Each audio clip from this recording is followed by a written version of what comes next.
All right, good morning, and thank you so much for watching right now here on the CBS 8 app. We do want to send some apologies here. A little bit of a 4-minute late start here. Not a false start. We did not come on early. In fact, we were just a tad bit late. We had some gremlins in the system, and Jack Hull able to kind of like a one-man pit crew, just kind of navigate through all the systems there, the checks and balances. Yeah. In fact, we're doing the mic check cold here, so hope your ears are adjusting to the sound of these voices right now. I think we're doing good so far. I think we are. So yeah, you're right. Levels look good. The studio looks good. Bit of a false start. If you look at our camera here, we're 15 yards behind where we usually are. Yeah. Right there. The flag got thrown from outside the hallway from our higher ups. Yeah, I think that's a better way of putting it right there. We essentially starting this drive on the 15 after a good little false start or holding penalty here, but we're not going to let that ruin the drive.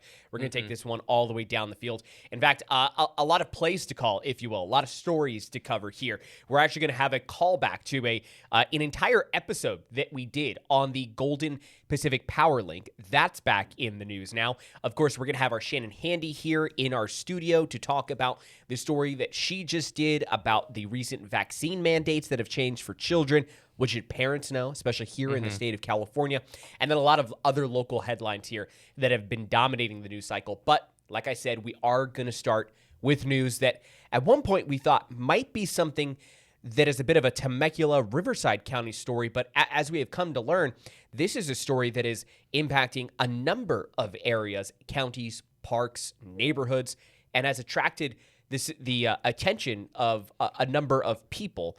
And even now more so because of the alternate routes that have been proposed as part of this. Yeah, I think it's interesting to maybe give you guys a little bit of a behind-the-scenes look, because when we were first approached to this, it took us a second to I would say, grasp the overall nature and the scale of what it was. It was pitched to us as a group called Save Temecula. Yeah. And our coverage here does not include Temecula. Right. So, it was an interesting story nonetheless. That's not to discount the story, but we were having a little bit of that conversation where it's like, okay, is this something that even the people who we think need to see this are even going to be able to see it, just because that's the nature of our coverage area? If you're in Temecula and you turn on your TV, part of that LA market. and if you go to your CBS affiliate, you're not seeing us. Right. You're seeing KCBS, CBS LA. So we kind of had that question. Well, we keep following through. We keep looking into it. We realize that, yes, this is something that involves us. It involves a lot of people, actually. A lot of people. And as ratepayers for SDG&E, you're involved in this no matter what. Even if this was a, metaphysical power line that actually made no contact with the ground or the air or the, whatever kind of sci-fi you could think of. Guess what? As ratepayers, we are all going to be impacted by this. And I think that that's part of the reason why the final price tag here, or at least the first price tag, I should say, is big news as well, too. So let's dive into this. Let's revisit the Golden Pacific Powerlink.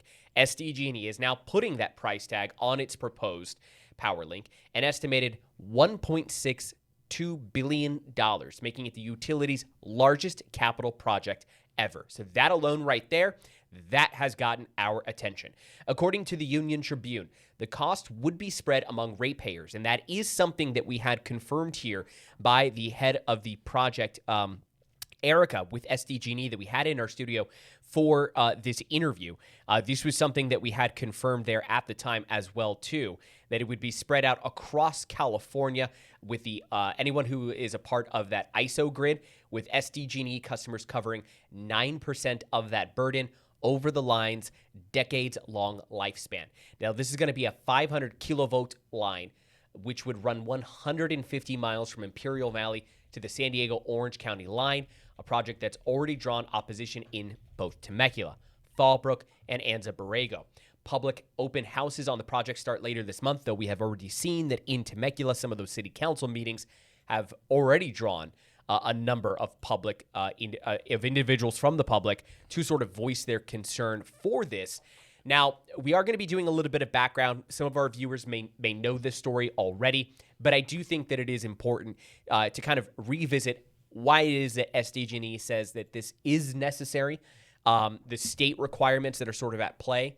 We'll jump into the proposed routes here as well, too, and why it is that we are hearing pushback from this as well, too, Jack. Yeah, so it started from a transmission plan that came from what is called as CAISO, maybe you have CAISO, the CAISO. Yeah, it's an acronym. Yeah, but the acronym stands for California Independent Systems Operator. And essentially what it says is it gives a roundup of 45 different infrastructure projects.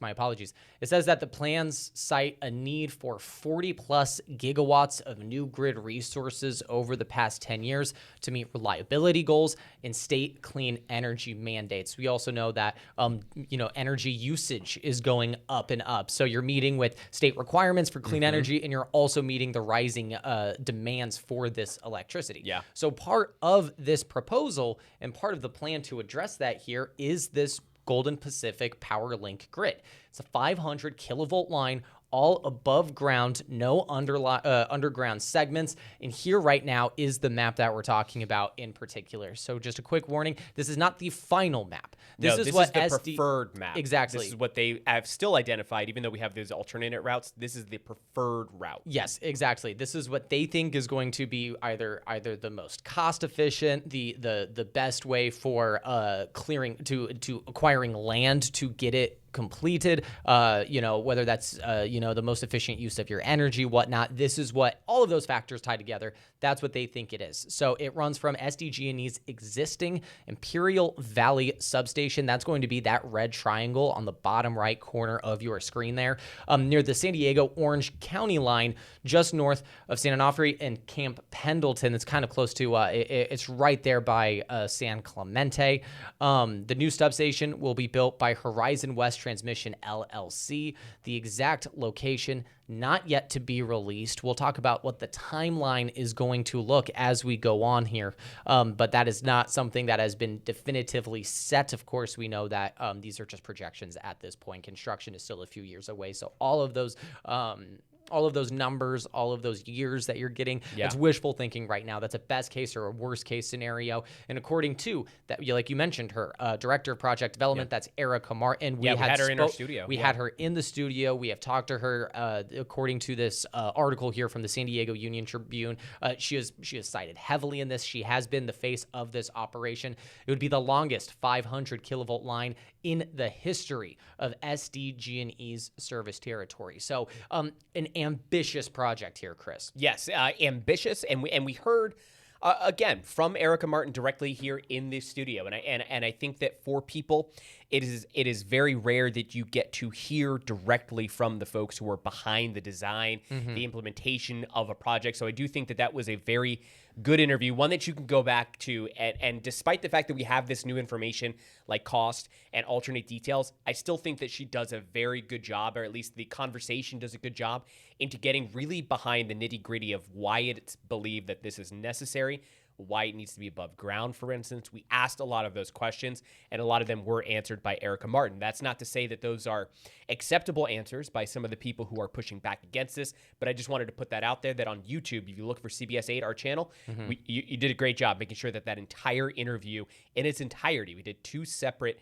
interviews, made sure that they each got equal time, and those are up on our YouTube page. Now, one of the concerns from both Save Temecula as well as just ratepayers here in the area, of course, is the cost of this. We knew it was likely going to be a project that could approach $1 billion. Now, obviously, we got that $1.62 billion price tag. And as I said before, we're looking at SDG&E customers shouldering about 9% of the financial burden. And it's not going to come as a one-time charge on your utility bill. It is going to be something that sort of extends itself over the life of the asset.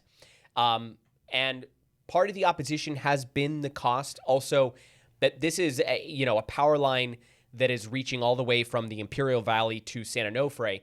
And while there is a benefit for the state of California, the grid at large, there was at least the accusation on behalf of Save Temecula that while this is going through San Diego County, that this is going through Imperial Valley, and while this is going through Temecula, a huge benefit of this is going to be going to customers in Orange County. So basically north of San Onofre and that area. So that's part of that as well, too.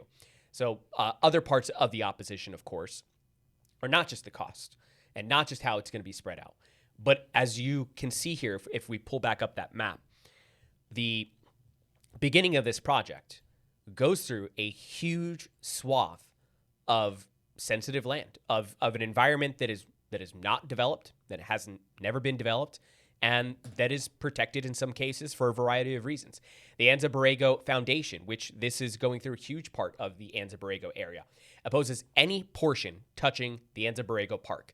About 25 miles of the preferred route would cross it. Cites endangered, these are called peninsular bighorn sheep, which are very famous to Anza Borrego. Other endangered species or protected species include some of the other animals that are there. And then you also have Kumeyaay burial sites in the path. Now, the group Save Temecula and Temecula City Council have opposed this preferred route because of the fact that they believe that it's not only a wildlife habitat there in sort of the southwest corner of the city of Temecula. There are concerns about fire risks, obviously these being above ground power lines. And then you also have concern about the sort of changing the nature of the neighborhood. These are going to be at least 200 feet tall and would get in the way of those hot air balloons. That was part of the concern here. Wine country. This is also hot air balloon country as well, too. And you mentioned the rally that they held on July 30th, CBS 8 Us. We were there. Yeah. We covered this. We spoke to some of those rally members and who are part of that Save Temecula organization. Take a listen here. This is from that rally, getting an idea of what they're there to protest. It's so counter to what Temecula is as a really safe haven. We all know that this kind of utility infrastructure has grave risks from wildfire, which is already something that our community battles. And so we had Save Temecula on, and that was something. Yep. The hot air balloons was an interesting, I would say, factor into this because you just see such a wide variety of reasons for opposition there. You talked about the Anza Borrego, there's state land, there's land that's operated by the Land Bureau and Management, there's private property that this proposed route would go up. We'll throw it up one more time here just so that you have that frame of reference. All of those different colors, it's different parts of land that's owned by a different individual or a different group there. So state land, goes right through the state park there of the desert there. And then it's also a cultural thing. The hot air balloons, that's something that Temecula uses as a drawing point, whether that's for culture, sense of community, tourism especially, and they're worried that that's going to infringe on something that is so ingrained in that community. But we also had Save Temecula gave us essentially a sizzle reel that highlighted a lot of the interactions that SDG&E had with not just the members of Save Temecula, but with the Temecula municipal government as well. And it was contested. Yeah, it was contested. There was skepticism on all sides of it, and it extends far beyond Temecula. You mentioned Fallbrook. The planning group unanimously opposed the project, again, citing the high fire risks, the towers that could be up to 200 feet tall. County Supervisor Jim Desmond, who's currently running for a seat in the House of Representatives, he has spoken on this. We have a statement from him relating to this. He publicly opposed this project. This is via his X account. He cited the impact on North County community character. Again, it's that cultural thing. Take a look at his tweet. He says, quote, "Property values take a hit. The views are gone. The character of these places, the whole reason people moved here, gets traded away for a line that is just passing through to somewhere else." He continues to say, "My office is fighting for any route that spares us." So I think that's pretty key there, and in the language that he used there, because I think that it seems to be a runaway train that is going to happen one way or another, in terms of there being a power link that goes up. But you see how he says, "My office is fighting for any route that spares us," not "we are fighting to stop the power link from happening." And I think that is pretty key for folks that are going to be listening into this conversation, because now we're going to cut to the map that is going to show the alternative routes, which were submitted Monday at 5 p.m. Which, if I may, really quick, sure. Two quick things is that these alternate routes are part of the application process in the CEQA review.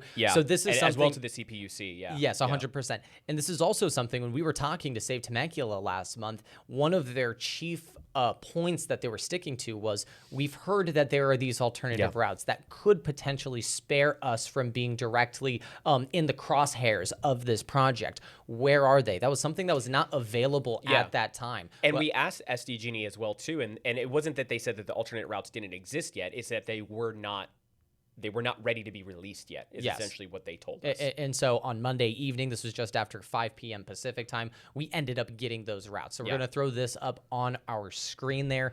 Take a look. Yeah. I have it on the side of me on a different computer, so I can help, I would say, explain it a little bit more in depth. But take a look at that green line. That green line is the proposed line from SDG&E, and you can see that it diverts in certain places. On your top middle to left side, you see a blue line. That is one alternate route. Near the center of your screen, you see it diverge into an orange-yellow line. That is another alternate route. And then there on the bottom right on your screen, you'll see a red route. That is a third proposed route. So we could go 3 different ways, or perhaps it could go into... It's technically 4 routes now. Yes. Preferred 3 alternates. I don't know if there's a mix and match situation that goes into that equation. That's something that I'm not aware of at this time, but let's break it down really quick. That red one, that's the Imperial Valley West alternative.